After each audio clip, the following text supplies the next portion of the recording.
Hello and welcome to another 5 Minutes with. My name is Adrian and I'm joined by my co-host, Dr. Phyllis Murphie, PhD, and Hello, Emma. today we're joined by Emma Cooksey. Emma, dive in with that nasty question. Tell us about yourself. Thanks so much for having me. So I'm Emma Cooksey. I am a sleep apnea patient advocate, which most people don't know what that is. So I'll try and explain really briefly. I went undiagnosed with obstructive sleep apnea for about 10 years. I went to lots of doctors and had all the symptoms of sleep apnea, but never managed to get the diagnosis. That is until I fell asleep at the wheel with my baby in the car at the age of 30. And so that was really the impetus to get the testing and the diagnosis and treatment that I needed. And I think because there's so many women that are still in the same situation I was in back 18 years ago, that's kind of driven me in my mission to try and raise awareness about sleep apnea in general, but especially for women. So in 2020, during the pandemic, I started a podcast called Sleep Apnea Stories, where I interviewed lots of people about their own experience with sleep apnea, featured lots of different treatment options and experts, and just learned a lot along the way. And then I joined Project Sleep first, which is a nonprofit patient advocacy group here in the States. First of all, I was a volunteer on their board, and then now I'm working as a sleep apnea program manager. So I'm making free resources for people to try and share as much good information with the public as possible about sleep apnea. That's such a fantastic role that you've got, Emma. It sounds really exciting, and I've been following you on LinkedIn for a while and just seeing who you connect with. And I saw there's an actual webinar about children and snoring, which I'm really wanting to join as well and hear a bit more about the pediatric side.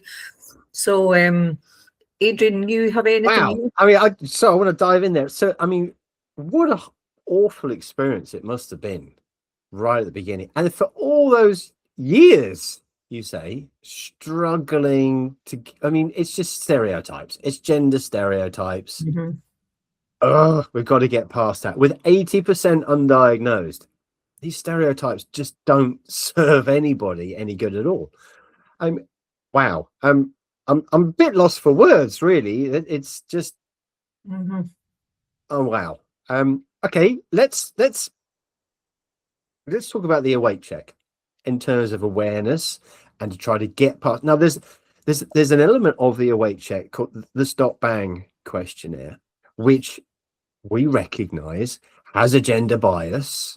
So, you know, it's something we recognize, and we have actually tried to sort of drill down a little bit more. We ask additional conditional questions to stumble over those words, particularly if someone does not identify as being male.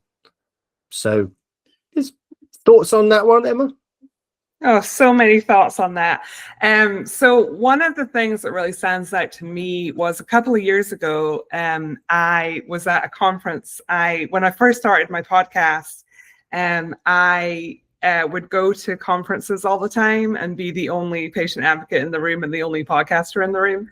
But I found it was a really great way to learn a lot about what kind of research was happening and new exciting things in the space. And I remember being at a conference where someone was talking about how they screen patients within the hospital setting. So they were saying that they were looking for 3 or 5 stop bang, like if they answered yes to I think 5 was what they were doing in one particular hospital. And I raised my hand and I said, if you're a young, thin woman who is single and, you know, isn't recording themselves while they're asleep, like you can't meet that criteria. So many of the stop bang criteria are older, male, all of these things, which no doubt are risk factors for sleep apnea, but we're just missing way too many women. So now I'm really encouraged because there are some research projects going on right now where they're looking at developing specific screeners for women, which I think is exactly what we need. Yeah. I know from my own experience, the way that sleep apnea showed up for me was anxiety and depression and morning headaches and definitely daytime sleepiness, but snoring wasn't the biggest issue for me, right? So I think oftentimes the doctors I was going to during those 10 years were very much looking for these male characteristics where they're expecting people to be male, have a big neck, all of these kind of things. And I didn't have that. And so they never even thought to screen me.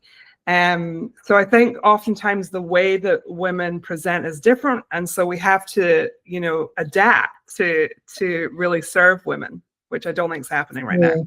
It's really good to see the research that's coming through now, and that it's the profile of the condition in women is now starting to become very much more recognised, which is it's good to see.